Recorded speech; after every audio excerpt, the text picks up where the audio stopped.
Yes, Lord. You have said in your word in 2 Chronicles 7, chapter 7, verse 14, if my people were called by my name, shall humble themselves and seek thy face, and turn from their wicked ways, you will forgive us.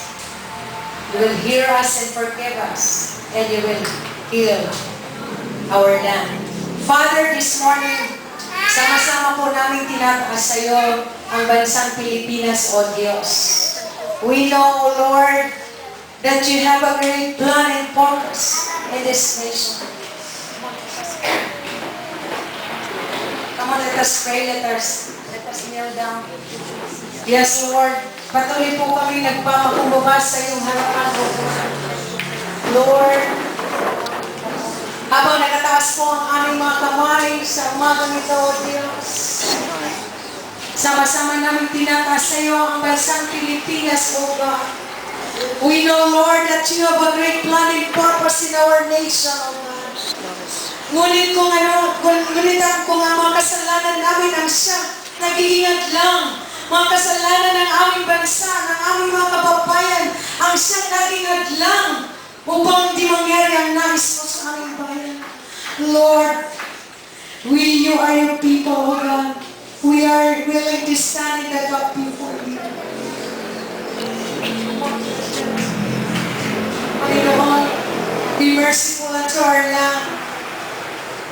Be merciful unto our nation, O God. Kawagan mo ang aming bansa, O God. Patawarin mo ang aming bansa, O Lord, sa iba't ibang uri ng kasalanan, O Diyos.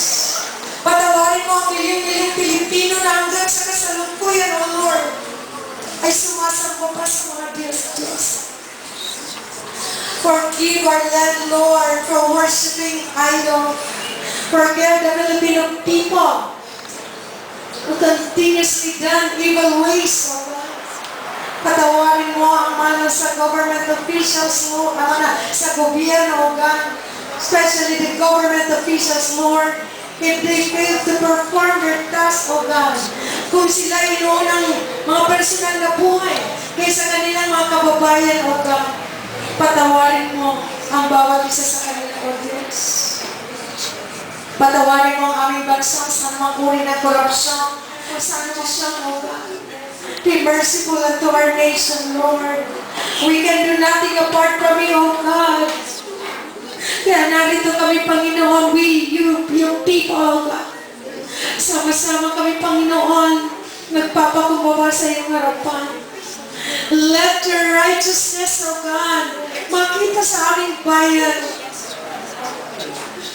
Patuloy na gamitin mo, Panginoon, ang mga Kristiyano totoong sumasamba sa iyo upang makita ang kaliwanagan, ang kabanalan sa aming bayan.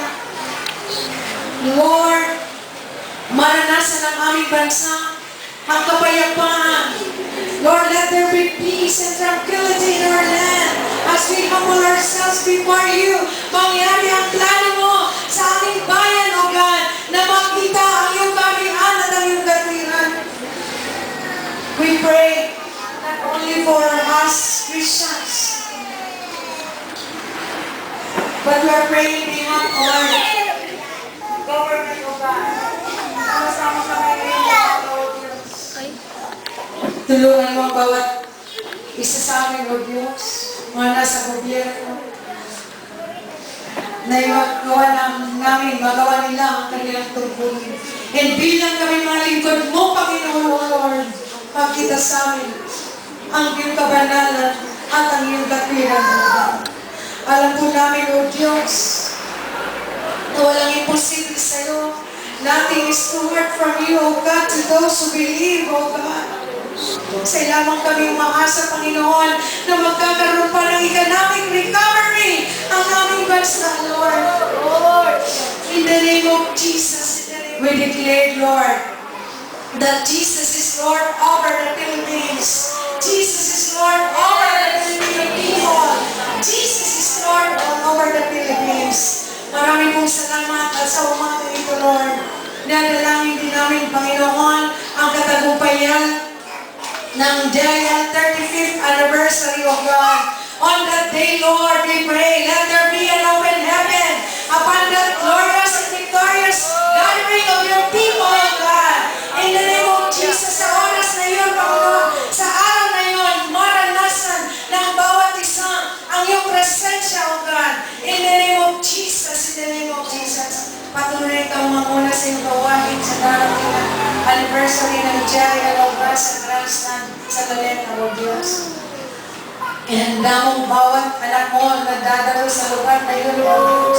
Yung target attending sa Lord na millions of people will come on that day ay mangyayari in the name of Jesus. In the name of Jesus. Sapagkat ikaw ang Diyos na may-ari ng ministeryo nito. Panginoon, pagpalain mo ang isang executive management board sa pangunguna ni Brother Eddie Ogdan. Patuloy na pagpalain mo ang physical and financial preparations mo. Isa lahat ng spiritual preparations. Ang mga anak mo, Panginoon, provide mo ang pangailangan from Luzon, Visayas, Mindanao, and yung mga nasa international, worldwide TIL people. At mga anak mo, lingkod mo, Panginoon, ikaw mag-provide ng mga pangailangan nila, Panginoon. Lalo kami mga nasa provincial, Lord. We just believe in your name by faith, O God, that you are the God who supplied all our needs, O God, according to your riches in Christ Jesus. Kaya Panginoon, we pray, let your divine covering, traveling mercy, be a part of people na pupunta sa Luneta on October 25 for that glorious and victorious anniversary, O God. Panginoon, dalangin sa iyo, Panginoon, dalangin namin sa iyo, Panginoon, sa oras na ito, na patuloy makita ang iyong kabanalan, ang iyong katwiran sa lahat ng TIL people, sa pangunguna ni Brother Eddie at ni Ate Doris, sa po ng kanyang mga anak, even Lord, sa lahat ng mga pastors, national, international, and central, O God. Lord, gawin mo kami, Panginoon, ang karapat-dapat sa iyong harapan, makita sa amin ang iyong kabanalan at ang iyong katwiran, O God. Lahat ng iyong mga anak mo, maging ehemplo, Panginoon, makita sa amin ang kabanalan ng sagayang kabanalan. Daming bansa ay maranasan. Makita sa pamagitan ng iyong mga anak na totoong sumasampa sa iyo, O Diyos. Marami pong salamat sa umagang ito. Kami nanampalataya, O Diyos, that by your grace and mercy, O God, you have heard our prayers, O God. You have healed our lands, O God. Amen, Lord. In the name of Jesus, in the name of Jesus. And even sa aming mga personal na buhay, O Diyos. I know, Lord, you know each and every one of us. We have our own burdens, O God. We have our own problems, Lord. But you have promised unto us, Lord, nothing is too hard from you to those who believe.